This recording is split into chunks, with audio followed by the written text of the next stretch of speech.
بسم الله الرحمن الرحيم.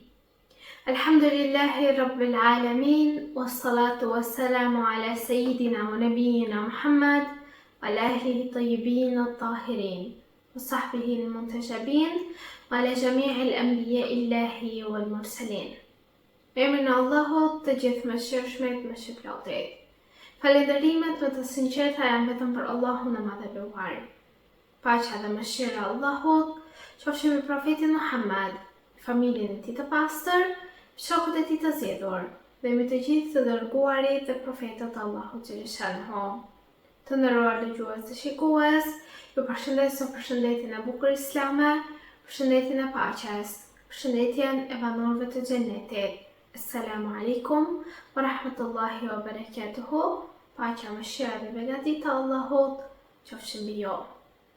Në vargun e temave dhe ligjëratave të mbajtura në muajin Muharram nga ne shoqata Fati, për ditën e sotme do të flasim rreth temës shtëpia e Imam Husejnit, paqja qoftë mbi të, vendi i pendimit dhe rilidhjes me Allahun e plotfuqishëm. Në rrugëtimin shpirtëror të njeriut, ka momente ku zemra rëndohet nga mëkatet, nga gabimet dhe nga largësia që pëson njeriu nga krijuesi i tij. Njeriu pavarësisht pozitës, dijes apo përkushtimit të tij, mund të bjerë në gabim dhe të ndjejë nevojën e kthimit tek Allahu i madhëruar. Islami nuk e sheh njeriun si një qenie të përsosur, por si një krijesë që gabon dhe që vazhdimisht ka nevojë për pendim, për pastrim të shpirtit dhe rikthim në rrugën e drejtë. Allahu në mëshirën e tij të pafundme e ka lënë gjithmonë të hapur derën e pendimit për robërit e tij. Dhe këtë udhëtim të kthimit tek Zoti, figura e Imam Husejnit alayhis salam dhe mesazhi i tij përjetshëm në Karbala zën një vend të veçantë në zemrat e besimtarëve. Kur flasim për shtëpinë e Imam Husejnit, paqja qoftë mbi të, nuk nënkuptojmë vetëm një vend fizik, apo një ndërtesë, apo një vend të çmuar.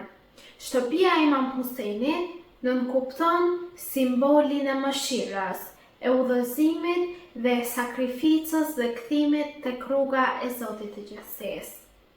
Është një stres shpirtërore, ku zemrat e thyera gjejnë qetësi, ku mëkatarët gjejnë shpresë dhe ku të larguarit nga Zoti rigjejnë rrugën drejt tij. Historia ka treguar se miliona njerëz gjatë shekujve janë kthyer tek Allahu përmes dashurisë dhe lidhjes së tyre me Imam Husejnin, paqja qoftë mbi të. Kurani famëlart na kujton se dera e mëshirës hynore kurse si nuk mbyllet për atë që pendohet sinqerisht. Allahu thot: Bismillahirrahmanirrahim. Thuaj, o robërit e mi që e keni ngarkuar veten me gjunahe, mos e humbni shpresën në mëshirën e Allahut. Vërtet, Allahu i fal të gjitha mëkatet, ai është falësi dhe mëshiruesi. Ajeti 53 i surës Zumar. Ky ajet është një thirrje universale për çdo zemër që tashmë kërkon shpëtim. Pikërisht, këtë mesazh e mishëron dhe shkolla e Imam Husejnit, paqja qoftë mbi të. Ky imam nuk luftoi vetëm për një grup njerëzish apo për një kohë të caktuar, por ai u ngrit për të ringjallur fen e gjyshit të tij, të dërguarit Allahut dhe për të treguar njerëzve rrugën e kthimit tek Zoti i gjithësisë. Ngjarja e Kerbelas, të nderuar dëgjues dhe shikues, nuk është vetëm një histori dhimbjeje dhe sakrifice. Ajo është një histori transformimi shpirtëror në mesin e figurave më të mëdha të Kerbelas dhe më prekse, qëndron dhe një figurë e cila u pendua pasi dëgjoi të vërtetën dhe kemi të bëjmë me Hurr ibn Yazid ar-Riyahi, i cili në ato kohë ishte një komandant që i doli kundër dhe përballë Imam Husejnit paqja qoftë mbi të dhe kontribui në rrethimin e këtij imami. Kur kuptoi Hurr bin Yazid al-Riyahi të vërtetën dhe pa madhështinë morale që kishte ky imam, pra Imam Husejni paqja qoftë mbi të, zemra e tij u zgjua dhe u kthye me pendim tek Zoti i gjithësisë. U pendua aq sinqerisht dhe shkoi tek imami duke kërkuar falje. Dhe kur u afrua afër Imam Husejnit, fjalët e tij ishin vetëm kaq: "A ka pendim për mua, o imam?" Dhe Imam Husejni paqja qoftë mbi të i kthehet dhe i thot një fjali aq të bukur që preku zemrën e tij dhe i tha: "Po, Allahu e pranon pendimin tënd." Ky moment përfaqëson thelbin e shtëpisë së Imam Husejnit paqja qoftë mbi të. Një vend ku njeriu, kurse si nuk gjykohet nga e kaluara e tij, por udhëhiqet drejt së ardhmes për të afruar më shumë me Zotin e gjithësisë. Hurri kaloi nga një njeri që qëndronte me të këqin, me padrejtësinë, kaloi në gradën e një martiri që fitoi afërsinë me Allahun e plotfuqishëm. Historia e tij dëshmon se nuk është kurrë vonë për të kthyer në rrugën e udhëzimit, në rrugën e Allahut të madhëruar. Në një transmetim nga Imam Sadiku paqja qoftë mbi të, thuhet: "Vërtet, Husejni është llampa e udhëzimit dhe anija e shpëtimit." Kjo thënie na ndihmon të kuptojmë pse kaq shumë njerëz sot e gjejnë rrugën e pendimit përmes lidhjes me Imam Husejnin paqja qoftë mbi të. Sepse imami është drita që ndriçon zemrat e rrësuara dhe orienton shpirtrat e humbur drejt rrugës së Zotit të gjithësisë. Dashuria për Imam Husejnin paqja qoftë mbi të nuk ka vlerë nëse mbetet vetëm emocion i këtyre 10 ditëve dhe aq. Ajo duhet të shndrohet në vetëdijsim, në reflektim dhe në ndryshim të sjelljes tonë edhe në ditët në vazhdim. Kur besimtari kujton sakrificën e këtij imami, fillon gradualisht vetë njeriu i cili e ndjek në përkushtim rrugën e Ehli Bejtit të pyes veten: se a jam i gatshëm unë të sakrifikoj për bindjen ndaj Allahut dhe sa larg jam nga mëkatet që më ndajnë nga mëshira e Zotit të gjithësisë? Këto pyetje e bën njeriu të shikojë brenda vetes së tij, të reflektojë dhe të fillojë procesin e pastrimit shpirtëror. Kjo është shkolla dhe shtëpia e Imam Husejnit paqja qoftë mbi të. Ajo është shkollë e cila na edukon shpirtin dhe ajo është shtëpi e cila na jep ngrohtësinë e pendimit dhe përkushtimit në faljen dhe në mëshirën e Zotit të gjithësisë. Në të vërtetë, mesazhi i Kerbelas, të dashur vëllezër dhe motra, nuk synon vetëm të zgjojë lotët e besimtarit, por mbi të gjitha të zgjojë ndërgjegjen e këtij besimtari.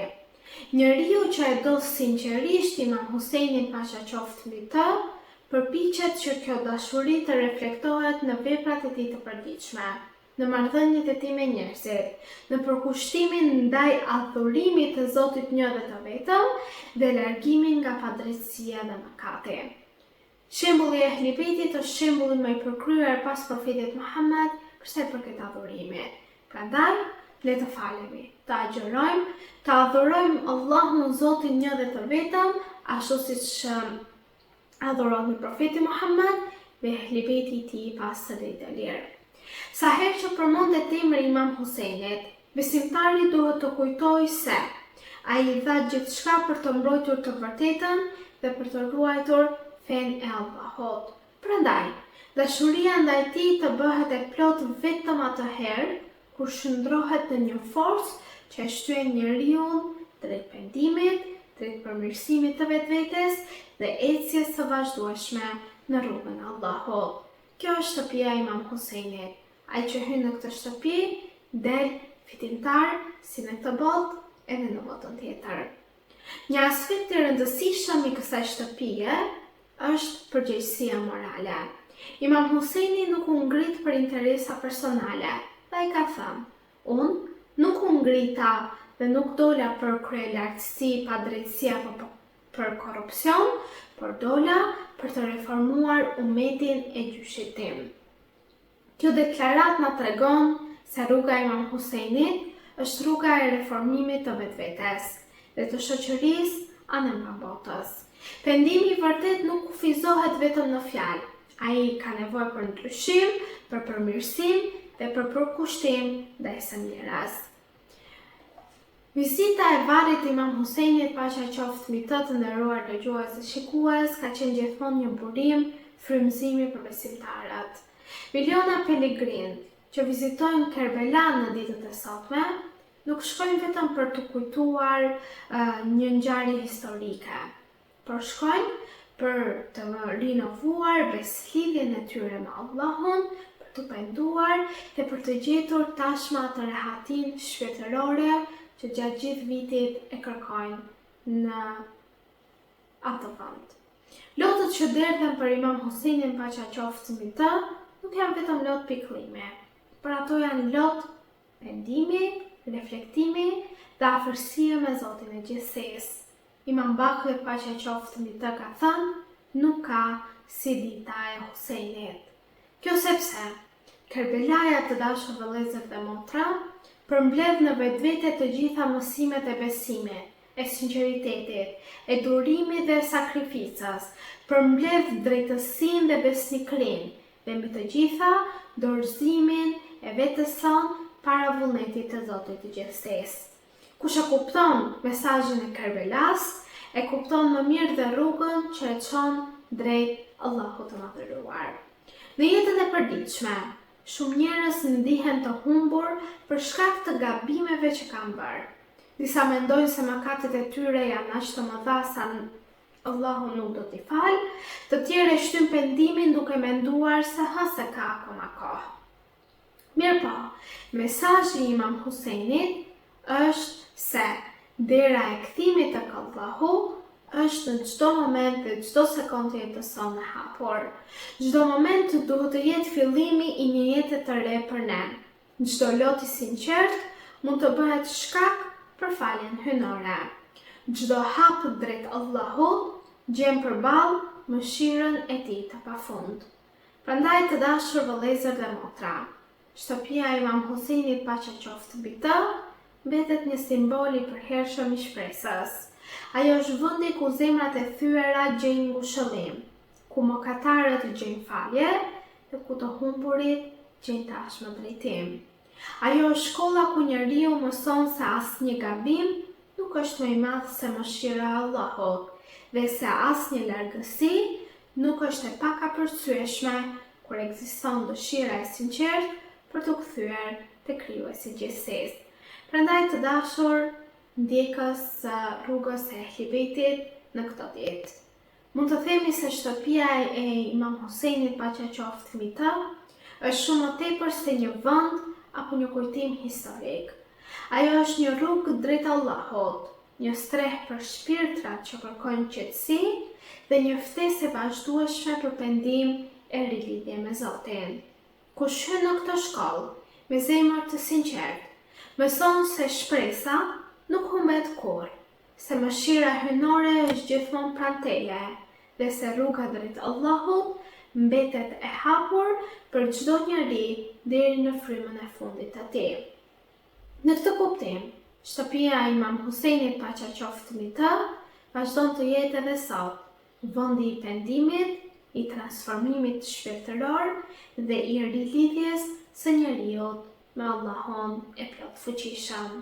Në këto momente, të nderuar dëgjues dhe shikues, duke ju lënë në mbrojtje dhe ndihmën e Allahut xhaleshanehu, dhe të rifreskojmë zemrat tona me dhikr, për kujtim të Zotit të gjithësisë, për kujtimin e profetit Muhammed, të çojmë salavate për të, për familjen e tij të pastër, dhe të përkujtojmë sakrificat e tyre që kjo fe të valvitej deri në ditët e sotme. Allahu na mundsoft që të jemi në rrugën e tyre derisa të kemi frymë, të mos na shkëpus nga kjo shkollë, nga kjo shtëpi e mrekullueshme, shtëpia e Ehlibetit, e profetit Muhammed, paqja dhe bekimet e Allahut qofshin mbi ta dhe mbi familjen e tij. Në këto momente të nderuar dëgjues dhe shikues, ju përshëndes përshëndetjen e bukur islame. Assalamu alaikum wa rahmatullahi wa barakatuhu. Paqja, mëshira dhe begatit e Allahut qofshin mbi ju.